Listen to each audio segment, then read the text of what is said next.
In this section, we're going to take a look at solving systems of linear ODEs by the method of elimination. If you're thinking that sounds kind of familiar, that's because it probably does. We're going to be solving systems of linear equations by elimination. Doesn't that sound like, high school algebra? Recall. In algebra, you had problems like this. You had something like 2x plus 3y is equal to 7. And you had, let's say, 3x plus 4y is equal to 12. We had a way of solving these systems of equations. No differential equations here, just a regular old algebraic equation. Here we would, let's see, I could multiply this top row by 3 and multiply this bottom row by 4. So multiply everything in the top row by 3, everything in the bottom row by 4, and you would get something like 6x plus 9y equals 21. And you would get something like, I said 2 and I wrote 4. Go multiply this by 2, and you would get something like 6x plus 8y equals to 24. And now, because this system is equivalent to this one, all we did was multiply it across on both sides, which still gives us the same information.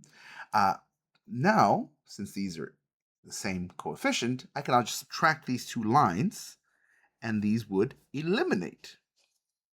9y minus 8y would give me just 1y, and 21 minus 24 would give me negative 3.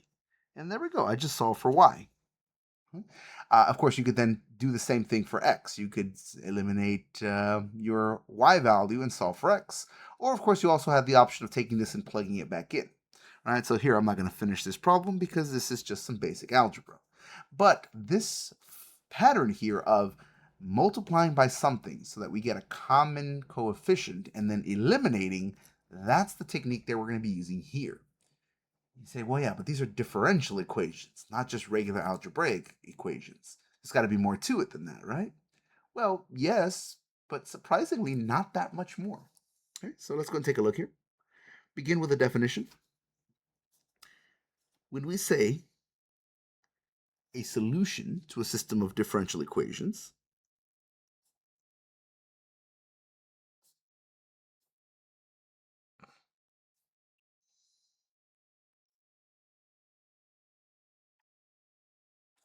what we mean is we want a set of sufficiently differentiable functions. You need to have as many derivatives as you need for that differential equation. This is a set of sufficiently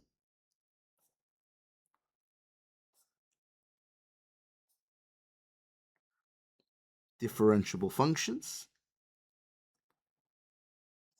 Something like x equals f1 of t, y equals f2 of t, z equals f3 of t, and so forth and so on, for however many functions, unknown functions, are in your system, such that every differential equation in the system is satisfied by these functions.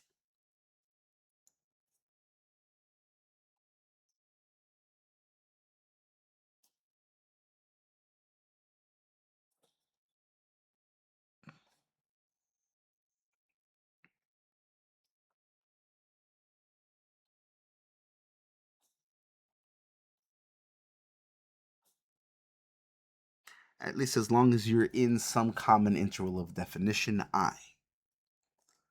Obviously, if the functions are not defined on a common interval, well, even if they each work individually, they don't work at the same time, and so they don't solve the system. So in a common interval I. Okay. All right, so in order to find the solution to the system of differential equations, we're looking for a family of functions that solve all of the unknown functions in our system. In order to do that, we have a technique, which is basically just this up here. Okay? Now, there is a little abusive language here. That is to say, I'm going to say something and I'm going to write something which is technically incorrect, but, well, I'll qualify that when we actually get to it in the examples. So this technique is called systemic elimination, although a lot of people will just call it elimination, but the full name is systemic of your system. Elimination, systemic elimination. You're going to begin by multiplying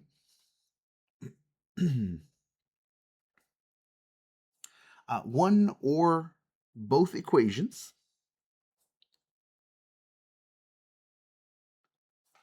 by an appropriate constant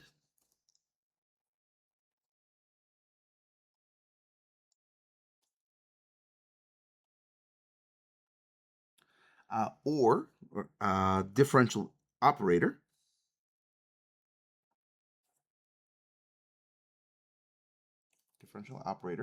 so that the operator of one of the variables is the same.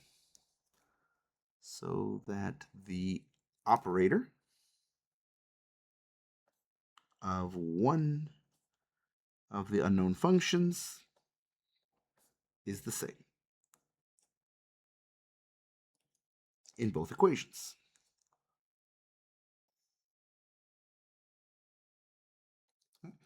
Second, we're going to either add or subtract, and it depends on whether the signs are exactly the same or opposite. Like up here, the two numbers were the same, so we subtracted. But if they had been opposites, 6 and minus 6, then we would add. So here we will add or subtract, depending on which one's appropriate, the two equations to eliminate one variable.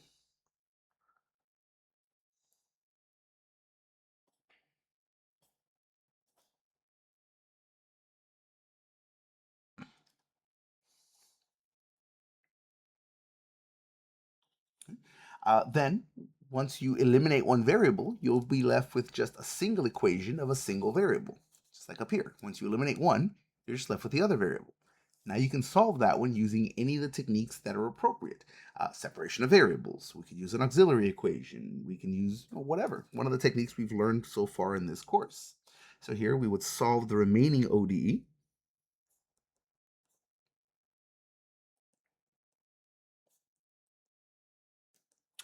For the remaining variable.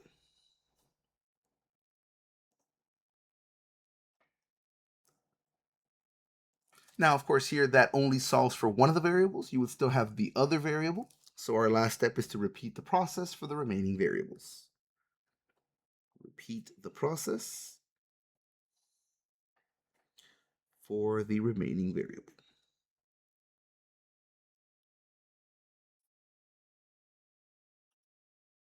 Just like up here, when we eliminate x, we solve for y. We could go back to the original problem, eliminate y, and that would solve for x. Now you might be thinking, well, couldn't I just take this and plug it in?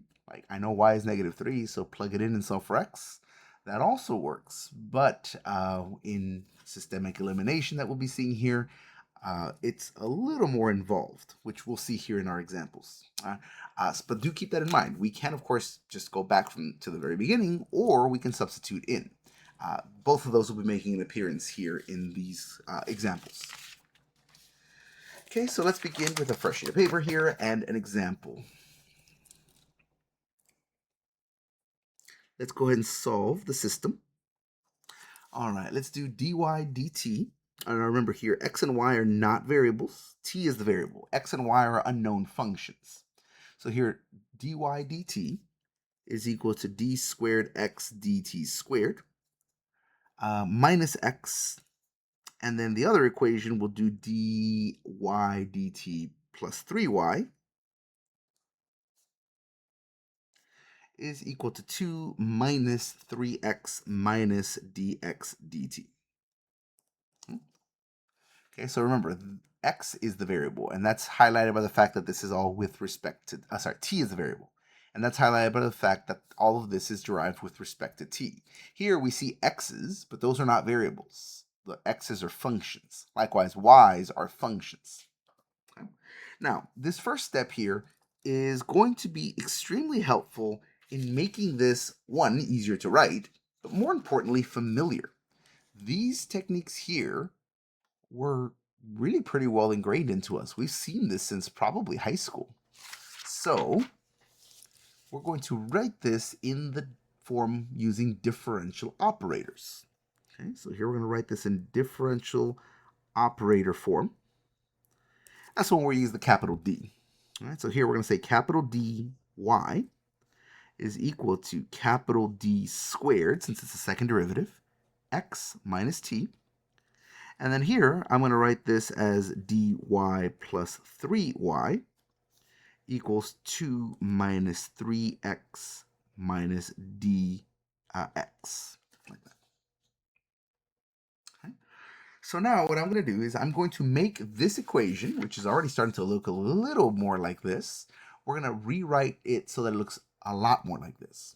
Take anything that has an x or a y and put it to the left side.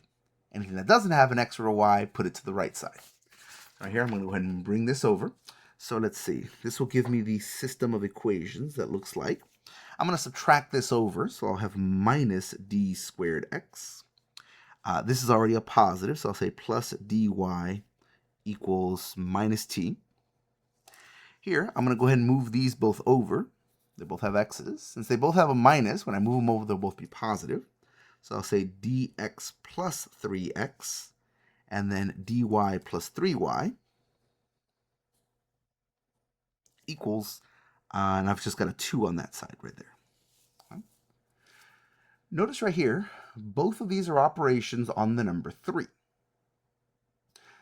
That's the derivative of, on the number x, on the function x here. So I've got the derivative of x and then 3 times x.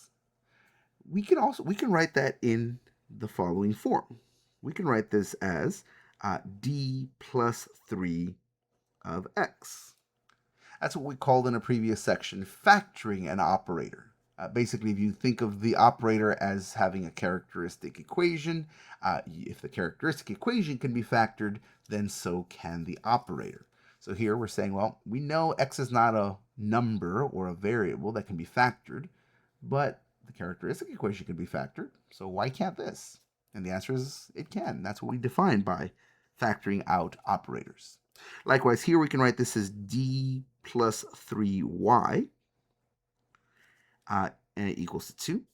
And over here, I'll write this as minus d squared x plus dy equals minus t. And now, that funny-looking creature looks a lot like this funny-looking creature. Hey, look, it's something times x plus something times y equals something. Something else times x plus something else times y equals something. This looks very much like this. That's why we like our differential operator form, because it makes it not just easier to write. I don't have as many symbols to write, but it makes it look so familiar that well, we kind of know where this goes next. We want to make these the same so that we can go ahead and combine and eliminate them. Or we could start with this one. We can make these the same and eliminate those. It doesn't actually matter which one you start with. You're going to get to both of them anyway, so we just pick one to get started with. Okay? Now, one thing I mentioned here, and that is there's a slight abuse of vocabulary on this part here. Strictly speaking, we're not actually multiplying, are we? You say, what are you talking about? That's 3 times x. Right, but that's not d times x, is it? That's the derivative of x. These aren't multiplied. This is an operation being applied to x. All right, so when I say d plus 3x, I don't really mean d plus 3 times x. It's an operator applied to x. It's like if you were in trigonometry and you wrote this, you wouldn't say cosine times x. It's the cosine of x. You're applying cosine to the variable x. Likewise here, this isn't times. It's an operation that's being applied to. Yeah, but it looks like multiplication, doesn't it? And in fact, we want to think of it like multiplication because that makes it sound familiar. So, even though strictly speaking it's wrong to call this multiplication, really we should be saying we're applying the second order differential operator to x. That's kind of long to say, and it's more likely to make you forget the goal of this. So this word here, multiply, we're going to use it incorrectly, but with a purpose. I know this isn't multiplication, but I'm going to say times because 1, it's easier to say, and 2, it kind of reminds us of a very old, well-known technique. And so we're less likely to get a little bit lost. So for once, we're going to be okay being a little imprecise and using language that's not quite correct, but correct enough to move us forward.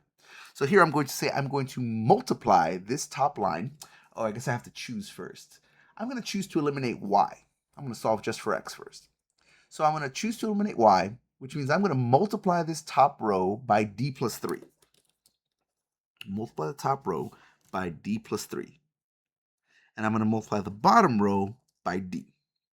Again, strictly speaking, that's incorrect. I don't multiply by the differential operator. I apply the differential operator. Right? It's not x times derivative. It's the derivative of x. But we're going to go ahead and just say times because it's familiar. Okay, so let's see what we get. Here I'm going to have d plus 3 times negative d squared. Okay, so it's going to be minus d squared d plus 3 of x plus, and then d plus 3 times d of y equals. Now here is why you do not want to lose track of the idea that this is not multiplication. Because a lot of people are going to look at that and go, oh, that's d times t or d times negative t. No. Here, I'm going to go ahead and just write it next to the other differential operators, pretending it's a derivative. But when it's applied to a known function, I don't know what x or y are, but I do know what this is. Here, you do not want to lose track of the idea that it's not actually multiplication. Here, you're actually going to evaluate. What's the derivative of negative t? Well, that's negative 1. Oh, but then you're also going to take 3 and multiply it times negative t. That actually is a multiplication. 3 times negative 3 is negative 3t. And then you'll add that. So negative 1 plus negative 3t. I guess I'll just write that as minus 3t. Okay. Derivative of minus t is minus 1. 3 times minus t is minus 3t. For the next one, I'm multiplying this times this. d plus 3x plus multiply to the d times this one. So that'll be d plus 3y. And here, do not write 2d or d2. No. Derivative of 2. The derivative of 2 is 0. So although we're going to be okay saying times or multiply, do not lose track of the fact that it's not multiplication. Because I have students every semester who will say, oh, that's 2d. And that's nonsense. It's not 2d. d2 would be a little more correct, but more simply, the derivative of 2 is 0. So there we go. We now have our system with these two operators perfectly matched. And so now if I just subtract, hey, these cancel out. Since this is a minus up here, I will subtract the top row from the bottom one, this minus this, and that's just so that the negatives will cancel. If you wanted to do the top minus the bottom, that works too. Subtracting those two lines makes this go away. And so I've got d plus 3, minus a minus, which is just plus d squared, d plus 3 of x, all that's applied to x right there, is equal to, and this part's gone, 0 minus a minus, all these just become plus, 1 plus 3t. Notice here I can rewrite this. I've got a d plus 3 as a common factor. So I can write this as d plus 3 times d plus d squared of x equals 1 plus 3t.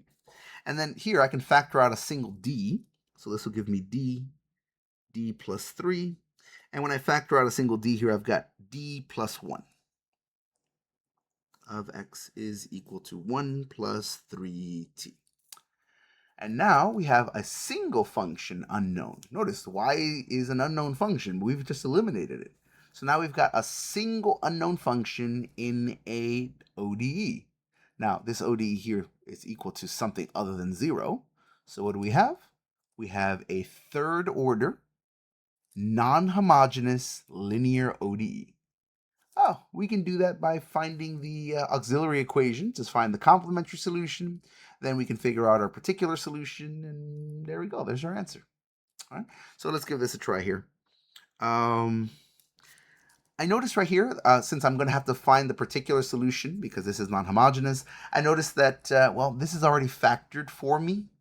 So I think the easiest way to go about it is to use the annihilators. You can, of course, use variation of parameters. You're also welcome to use the superposition approach for undetermined coefficients. There's a couple of ways we've seen so far, but what can I say? I got the pen, so I get to choose my favorite way. And just because of the way it's written right now, I'm thinking annihilation is going to be the easiest. So now, by annihilation, I can say, well, this is a first-order linear polynomial. First-order linear polynomials are annihilated by d squared. Right? If you take the first derivative of this, you get 3. Second derivative, you get 0. So I will apply d squared on both sides, and now I've got d cubed, d plus 3, d plus 1 of x equals 0. Here I've got my characteristic polynomial, and it's already factored. Isn't that nice? So here, my characteristic polynomial, my auxiliary polynomial, is m cubed, m plus 3, m plus 1 equals to 0. And so my solutions are 0, -3, and -1. Here I've got m1 is equal to -1, m2 is -3, and m3, 4, and 5 are all going to be 0. And of course, order doesn't matter, but I like to put the unique ones first. M3, M4, and M5 are all 0. So that gives me a solution. Now, normally I'm used to saying y equals, but here I have to be careful. I have to remember that the function I'm solving for is x. So it should be x equals, not y. I'm solving for x. X equals, and my solution will have the form c1 e to the minus 1t plus c2 e to the minus 3t plus c3 e to the 0. Now, e to the 0 is 1. So c3 times 1, I'll just write it as c3.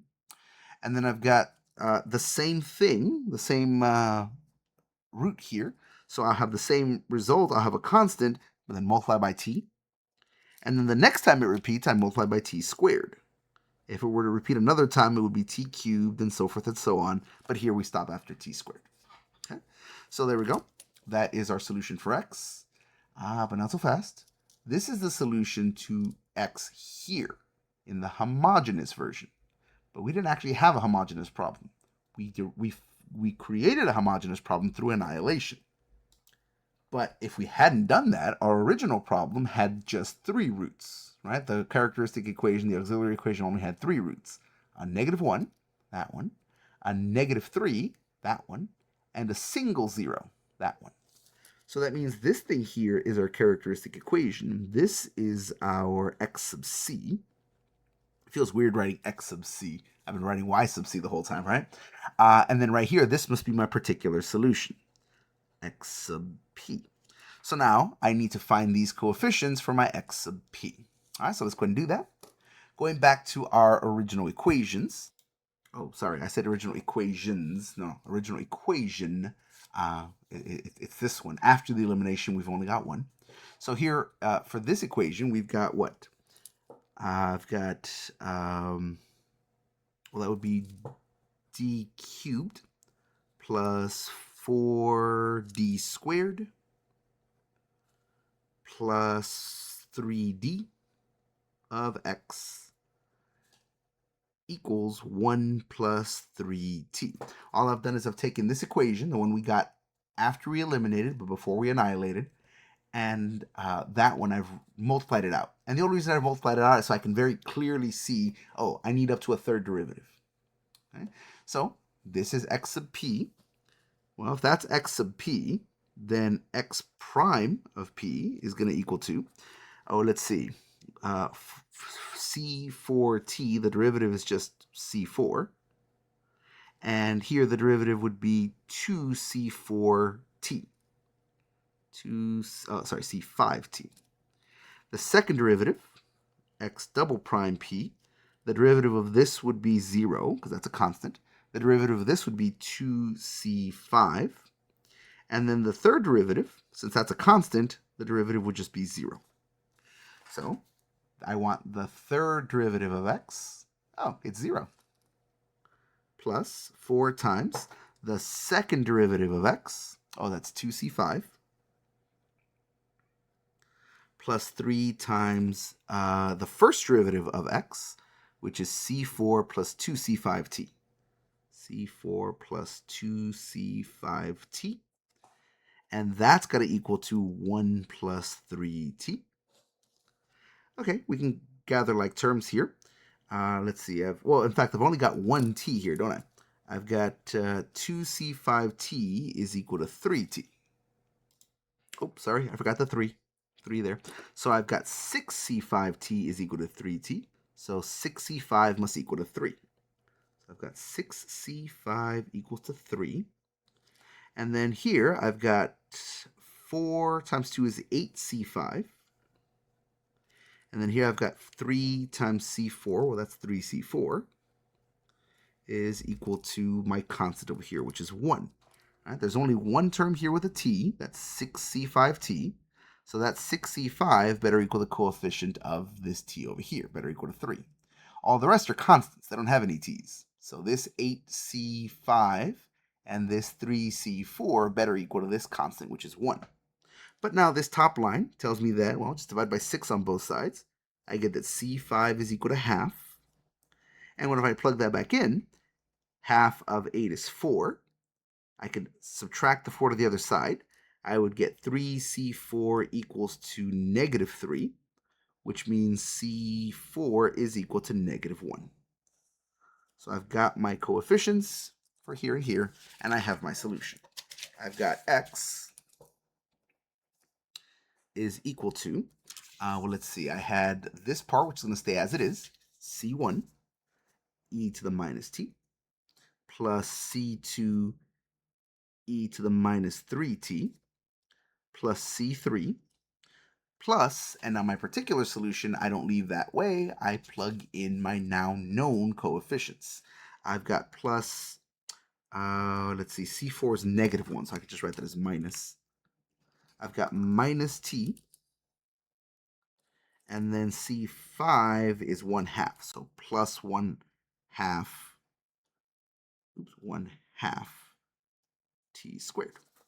There we go. This is our solution for x. But now keep in mind, we're not done. This is an equation of two functions. I've got an unknown x and an unknown y. I just solved for x, but what about y? Okay, well, we can do it again. Let's go back to our problem. We're not going to start from the beginning, though. We're going to go back to the last stage before we eliminated anything, right here. At this step, we had not eliminated anything.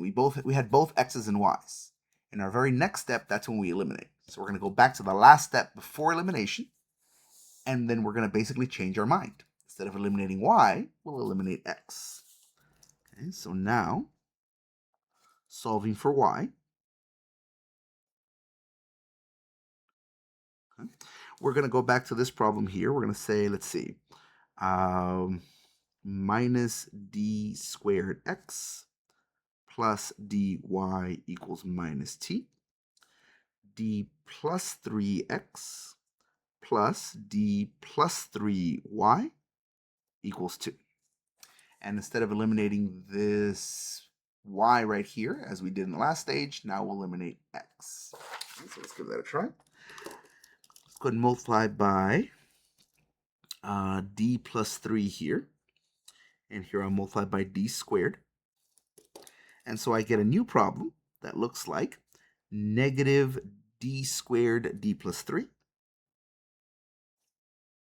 t plus d plus 3 y equals, right here, let's see, the derivative of negative t is negative 1. The negative t times 3 would be negative 3t. So just like that. And then here, I would multiply by d squared, so I'd get d squared d plus 3x. Here I'd get d squared d plus 3y. And then here, the first derivative of 2 would be 0. The second derivative would be the derivative of 0, which is still 0. So there we go. We have our system, but now it's set up to eliminate x. Right. Here, these have the exact same coefficient, but opposite signs. So if I just add these two lines together, this now eliminates. This is gone now. So we're left with, let's see, d squared, d plus 3, plus d plus 3, y, is equal to, and then here adding 0 doesn't change anything, so I leave it as minus 1 minus 3t. I can factor this guy right here. I've got d plus 3 as a common factor, so I'm going to have d plus 3 times d squared plus d y equals minus 1 minus 3t. And then here I can factor out a common d. I get d plus 3, d plus 1, y equals minus 1 minus 3t. Normally, I would now go through and solve this by variation of parameters, by the annihilation method, by the superposition method to find my indeterminate coefficients. I have a few different ways. But here, I'm not going to use any of those because I want us to notice something. Now, of course, if we don't notice this, we can, of course, solve this on its own. But notice that this problem here is almost identically what we had before. d plus 3, d plus 1 function equals minus 1 minus 3t. In fact, this part is exactly the same.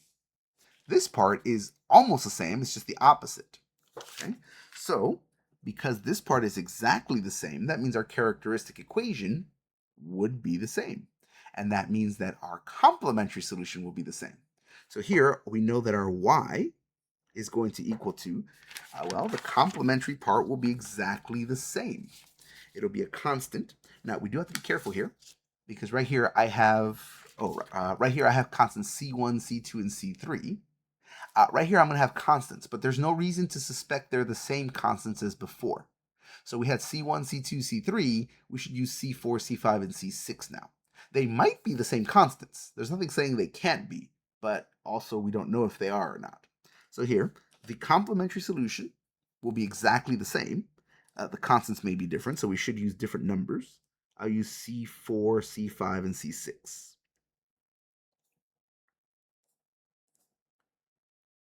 C5 e to the minus 3t plus C6. And you say, okay, so the complementary solution is the same. So now just the auxiliary equation, the particular equation, the particular solution is going to be different. So here, I guess we just have to find that part. Normally, yes, but notice that that input function is exactly the opposite of this input function, which means all the numbers are going to work out exactly the same, but with minuses. So here, again, we would normally work this out on its own, but since it's literally just the exact same equation as before, but with an opposite input, that means your particular solution will just be the opposite output. So here we get plus t minus half t squared.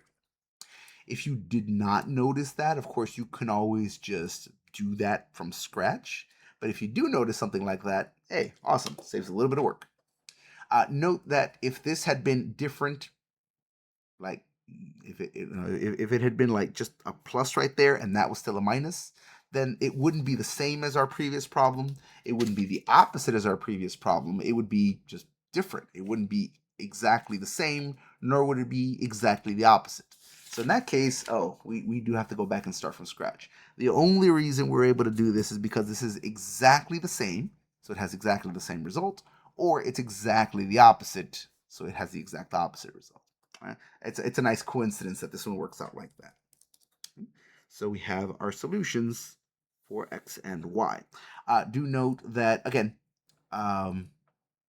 if that hadn't been true, or if just you had noticed that, then of course you can solve this by just going through the process of finding a complementary and a particular solution. So don't worry about, I never would have noticed that.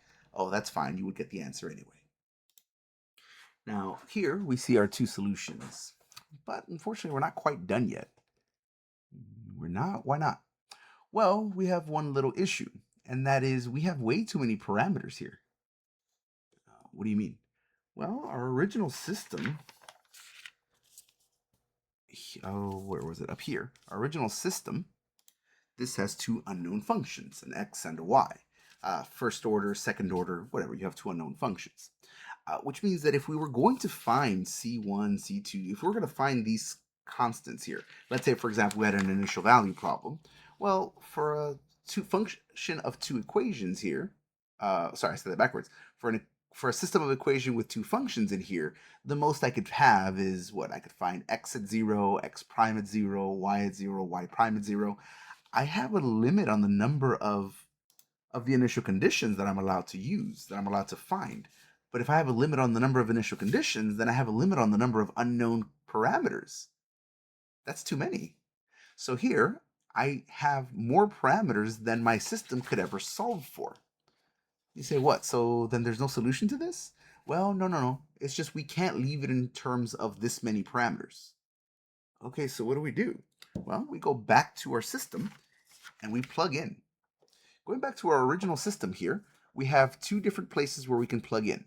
I think this top one looks a little easier than the bottom one. It's just a matter of preference here. I have a function for y right here. I could take its derivative and plug it in right here. I have a function for x. I could take its second derivative and plug it in there. Minus t, those should be equal to each other. Yeah, so that means I'll be able to have one equation with C1, C2, C3, C4, C5, and C6 all together. And that means I'll be able to solve for some in terms of the others. In the end, what you'll end up with is all of these repeating here, or all of these repeating here. So whereas this, you might leave this as C1, C2, C3, this would be 5C1, this would be C1 plus C3, and this would be C2 plus 4, or something like that. Conversely, you can leave these the way they are, and these will be written in terms of C4, C5, and C6. So let's go ahead and finish that off. Strictly speaking, this is correct. It's just, well, we have more parameters than we could solve for. So we should write it in terms of the number of parameters allowed by this system. And so here we go. I need what? I need the first derivative of y and the second derivative of x. So in fact, let me write that down over here. I've got dy dt is equal to d squared x dt squared minus t. I'm going to go ahead and move this to the other side. Or in fact, let me move this one here and the t to the other side. So I get t equals the second derivative of x with respect to t minus the derivative of y with respect to t. All right, so let's give that a try. Let's see. The second derivative of x with respect to t. Okay, let's see. My first derivative would be here, minus e to the minus t. And then the derivative of that would bring me back to positive c1 e to the minus t. So c1 e to the minus t. Here, first derivative would be, I would bring down a minus 3. For second derivative, I'd bring down a minus 3 again. So that would be positive 9. So plus 9c2 e to the minus 3t plus, and then I need the second derivative of this constant. Well, since it's a constant, the second derivative would be 0. Okay. Plus, in fact, I won't even bother writing it since it's just 0. And then I need the second derivative of t. Well, let's see, first derivative is 1. Second derivative would be 0, so I won't bother writing that one either. And then here, first derivative, I would bring down my 2 to give me 1t. And then the second derivative of 1t is just 1. So all I've done is I've taken the second derivative of this x and written it down right here. Minus, now I want the first derivative of the y. Okay, so that's going to be, the first derivative here is just minus c4 e to the minus t. Okay, e to the minus t, okay. And then here, first derivative, I bring down my minus 3, c5 e to the minus 3t. Okay, and then I've got first derivative of c6 is nothing. I leave that alone. First derivative of t is 1. And first derivative of minus half t squared is just minus t. And all that's got to equal to t. Next, I can gather like terms. These are like terms. So I've got this one and this one. Double negative makes that a plus. So I get c1 plus c4 e to the minus t. And then I can gather this is like this one. So I will get double negative is plus. So I get 9c2 plus 3c5. 3c5 e to the minus 3t. And then here I've got plus 1, minus 1. Those will cancel out. And then minus a minus t is just plus t. Okay, so I've gathered all my like terms. Here the ones canceled out. And that's all equal to t. Well, notice that t is equal to that t. So these must be 0. Oh, so I can solve for C4 in terms of C1 and C5 in terms of C2. Or the other way around is fine also. It really doesn't matter. Here, C1 plus C4 equals to 0. Here, 9C2 plus 3C5, that's also equal to 0, right? That t matches that t, so these must go away. They must be 0 since there's no exponentials on this side. Okay, so that means I'm going to go ahead and solve for C4, C5, and C6 like this. Let's see, I've got C1, well, that's just C1 is the negative of C4. That. And then right here, I can take my C5, leave it alone, subtract it to the other side, and then divide by 3. So C5 is minus 9 over 3, which is just 3 C2, like that. And so here I could substitute back in, and even though this is the same solution, I can now have it in terms of these coefficients up here. So I get that y is equal to, let's see, my C4 is minus C1, e to the minus t, plus my C5 is minus C3, so minus 3C2 e to the minus 3t. Oh, my C6, I never solved for that one. Plus C6 plus t minus 1/2 t squared. Why didn't I solve? Oh, you know what happened? Because C6 is a constant, and here I took the derivative of both x and y each for each one. C6 disappeared each time. What that means is I should have used the other equation. I didn't realize that was going to happen. I should have realized it, because since it's a constant, it's going to go away every time we take a derivative. But yeah, here we should have used either this equation or this equation, because here, since you don't take a derivative for all of my x's or y's, here you do, this would have left C6 intact, so we could have solved for it. I'm not going to go back and solve for it. Hopefully you get the idea here. Really, I should have plugged in here instead of here. The process would be the same, and just here note a little goof on the instructor's part here. We should have used the second original equation to find C6.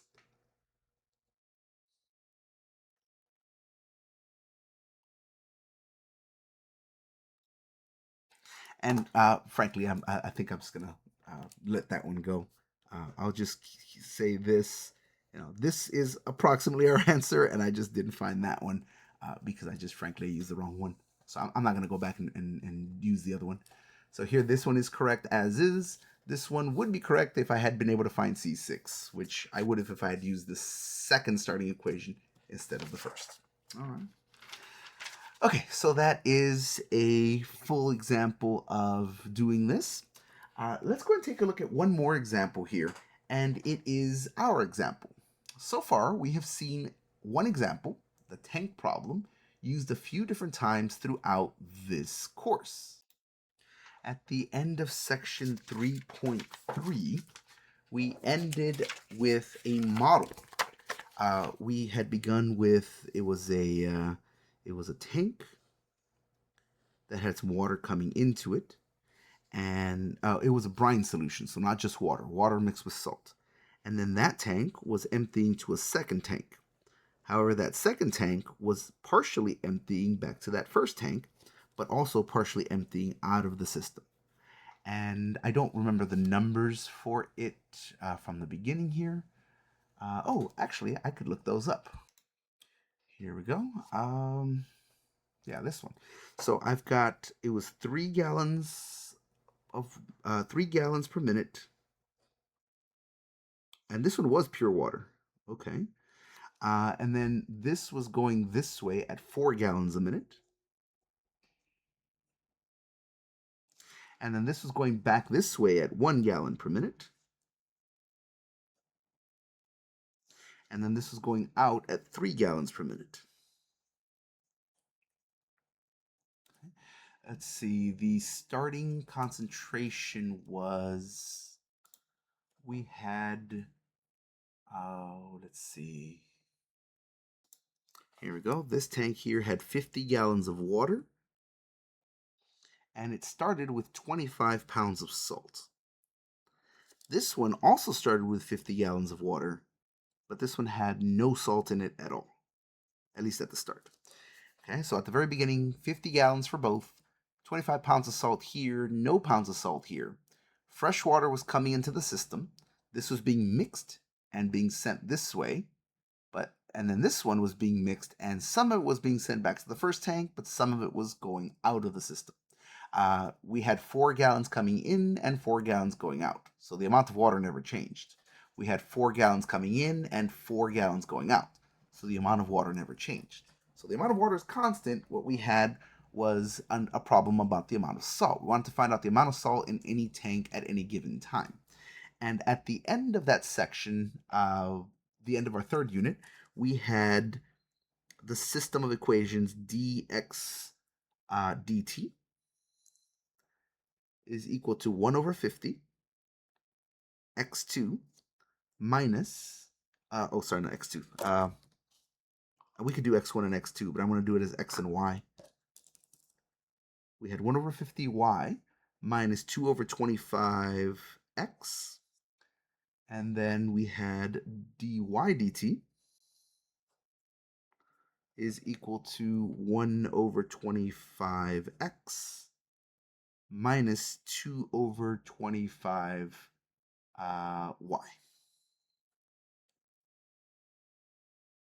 And we had initial conditions as well.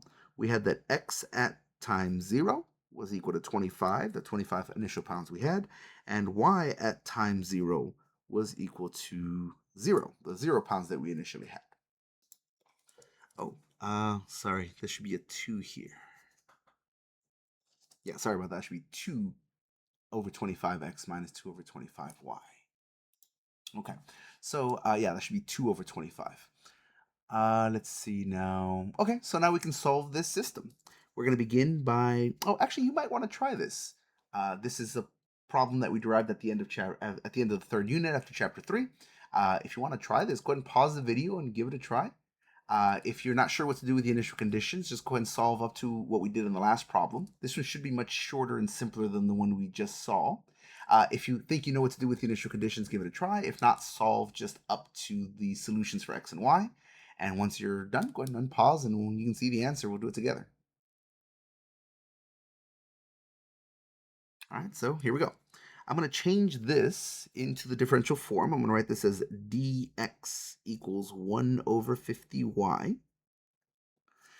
minus 2 over 25x. Here I'm going to write this as dy equals 2 over 25x minus 2 over 25y, like that. And now let me bring anything that has an x or a y over this way, anything that doesn't to the other side. You say, well, everything has an x and a y. Okay, then move everything over this way. This is going to give us, let's see, that's d plus 2 over 25x minus 1 over 50y equals 0. That's nice. That's a homogeneous equation. We won't have to worry about a particular solution. Likewise over here. If I bring this over, I get minus 2 over 25x. And if I bring this over, that's going to become positive. So I get plus d plus 2 over 25y equals to 0. Okay. So now I can eliminate. Oh, let's see. I have to eliminate something. I'll do it like the last one. I'll eliminate y first and solve for x. All right, so let's see. I can do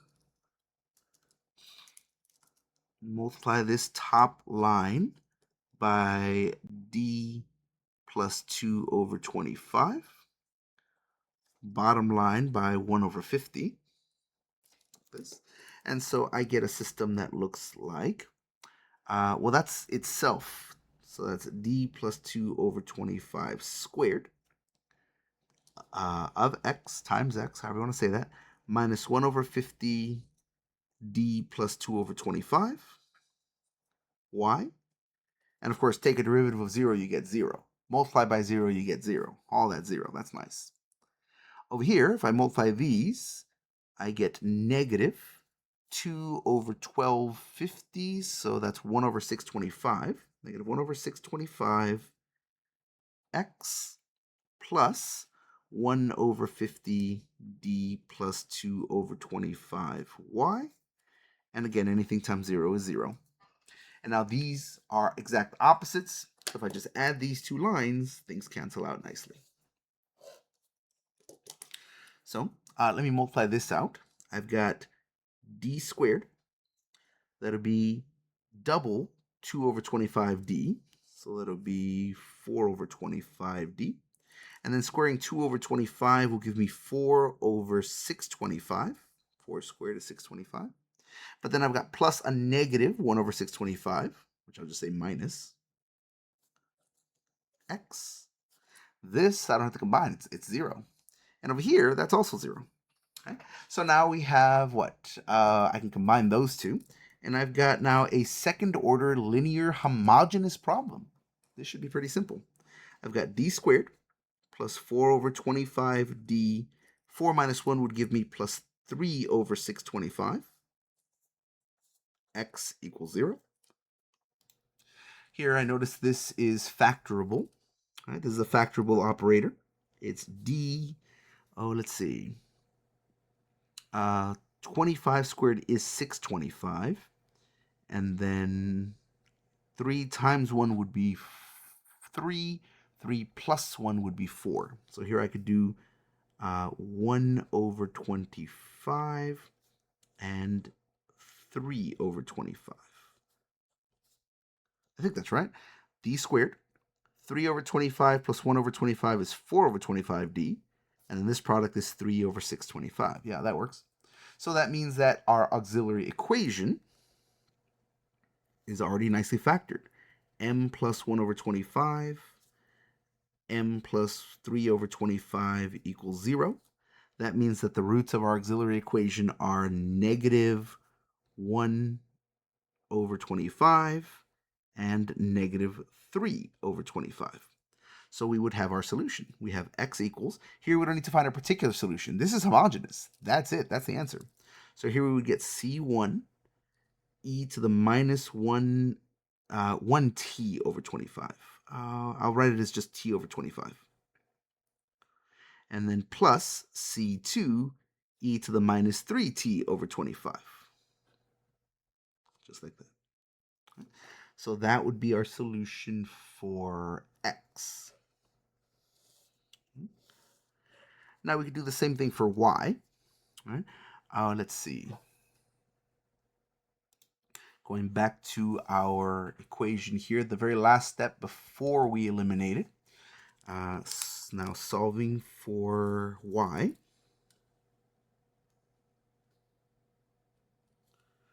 All right, let's see. I've got d plus 2 over 25x minus 1 over 50y equals 0. I'm just rewriting this line from up here.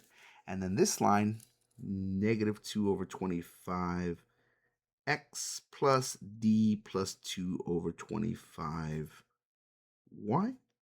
is equal to 0. Okay. And now to solve for y, I want to eliminate x. On top, I will multiply by 2 over 25. And on the bottom, I will multiply by d plus 2 over 25. And so let's see what we get. We've got 2 over 25 d plus 2 over 25x minus, let's see, that's 2 over 1250. That's 1 over 625 y equals 0. And then here that's going to be minus 2 over 25 d plus 2 over 25x plus the square of d plus 2 over 25, because that's something times itself. And now, since these are opposites, I can go ahead and add these two lines together, and these eliminate. Oh, and we get exactly what we had earlier. because if we've got d plus 2 over 25 squared minus 1 over 625, that's the same as what we had over here. D plus 2 over 25 squared minus 1 over 625. This was with respect to x, this is with respect to y, but it's the exact same characteristic equation. And since they're both homogeneous, we get the same result. So here we're going to get, I'm going to go ahead and skip the steps of factoring and simplifying because it's exactly the same problem. It's just for y now. So here we're going to get that y is equal to, now I can't use the same constants because they're probably not the same. So this is C3, it's possible these two constants are the same as these two, but there's also a possibility they're not the same. So since we don't know, we got to use a different symbol here. So C3 e to the minus t over 25 plus C4 e to the minus 3t over 25. Okay, so now we're almost done. We've got these two equations here, but we can write one in terms of the other. You say, well, couldn't we use just our initial conditions to find C1, C2, C3, and C4? Well, this runs into the problem that I alluded to in the last problem. In the last problem, there were no initial conditions, so we didn't actually see this play out. But here, we see it play out. With these two initial conditions, you can't solve for 4 different unknown coefficients. You just don't have enough information. So, whereas in the last problem, I simply alluded to the fact that, oh, this problem's too small, you wouldn't be able to solve for that many coefficients. Here, you see it explicitly. You have 2 pieces of information. You cannot solve for 4 unknowns. So here, we're going to go and take these and relate them to each other via our original problem. Here, we're going to take one of our 2 original equations.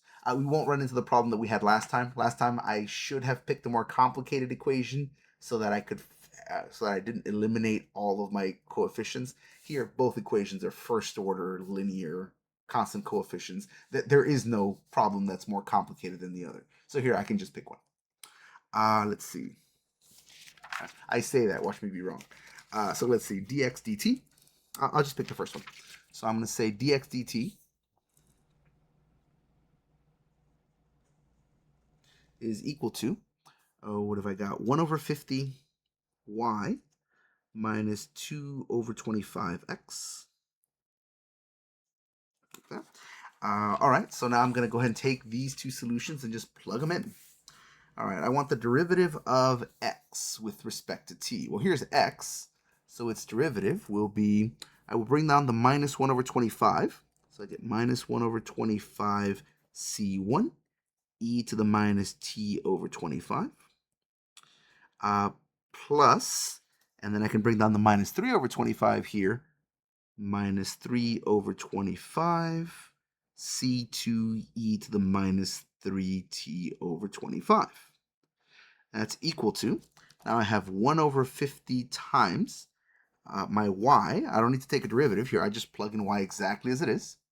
I've got c3 e to the minus t over 25 plus c4 e to the minus 3t over 25 plus, and then I've got, oh, that should be minus, shouldn't it? Minus 2 over 25 times my x.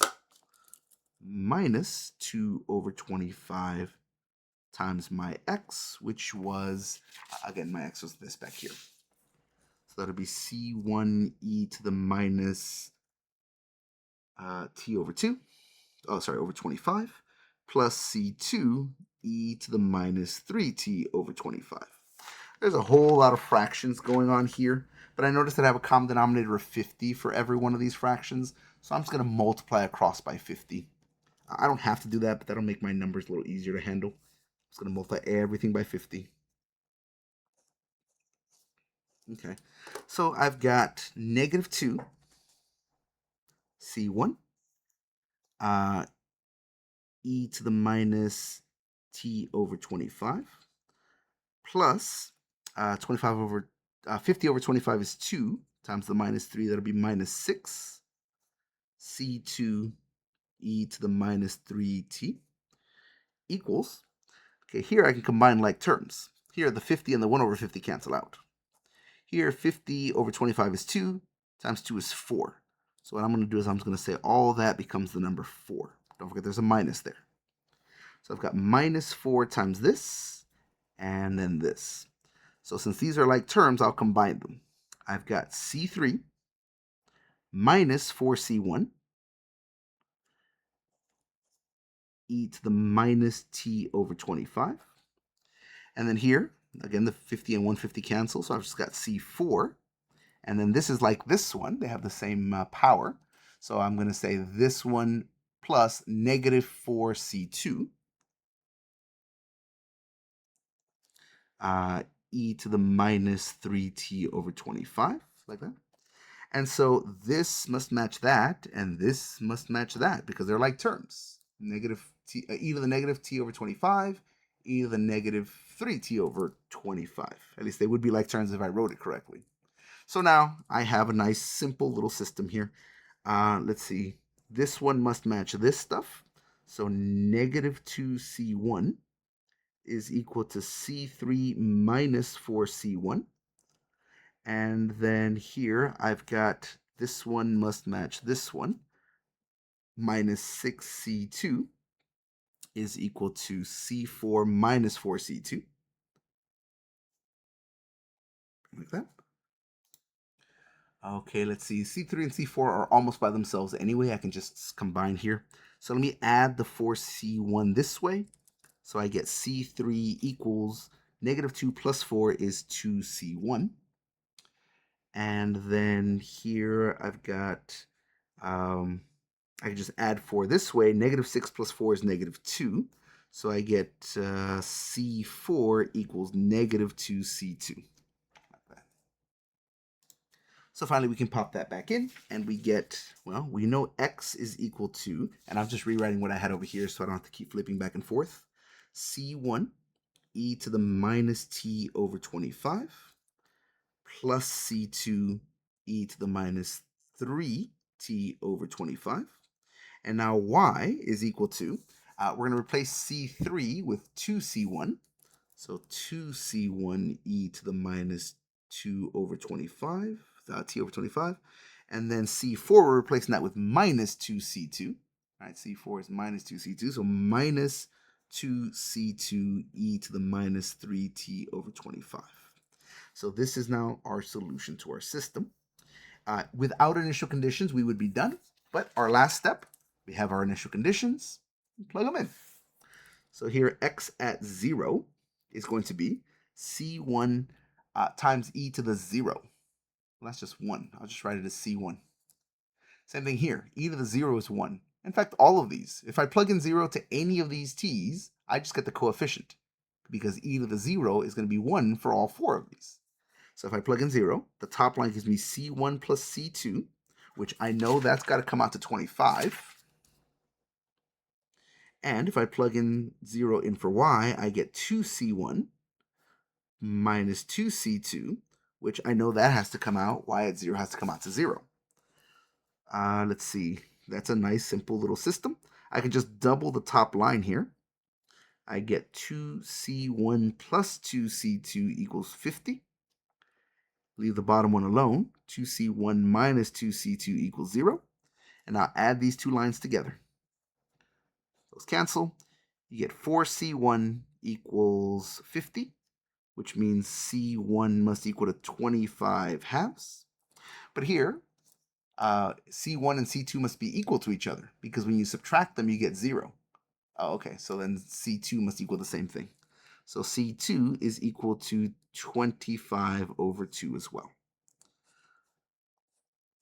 Right, you can even check that. If you add them, you get 25 as well. So finally, with our initial conditions here, we now have the coefficients, and we get now our particular solution to the initial value problem. So in the end, our answer is x equals 2 over 25. Oh, 2 over 25, I said that backwards. 25 over 2 e to the minus t over 25 plus C2 is the same thing, so also 25 over 2 e to the minus 3t over 25. And then y is equal to, we're going to double our C1, which makes it just 25, e to the minus t over 25. And then here I have minus double that, so minus 25, e to the minus 3t over 25. And this is the solution to the initial value problem.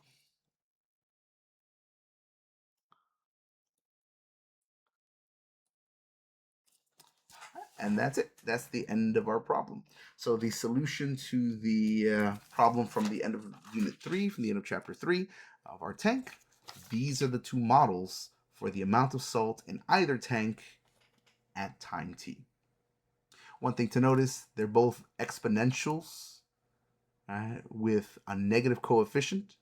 Well, with a negative coefficient in the exponent anyway. Same thing here, same thing here. One thing you may remember about e to the negative power, the graph of those looks like this. So here, all of these have this pattern. As time goes to infinity, the value of each of these is going towards 0, which, if you think about your problem, that's totally reasonable. There's salt here, which means there's salt in your system, but what's coming in is pure water. So with enough time, yeah, the cycle will circulate through here, but since some of it is leaking after every minute, over time, the amount of salt gradually goes to 0, which is reasonable for this kind of system. If you didn't notice that, whatever, but it's just something that you notice here to give you a little intuition as to the fact that, yeah, that really makes sense as an answer.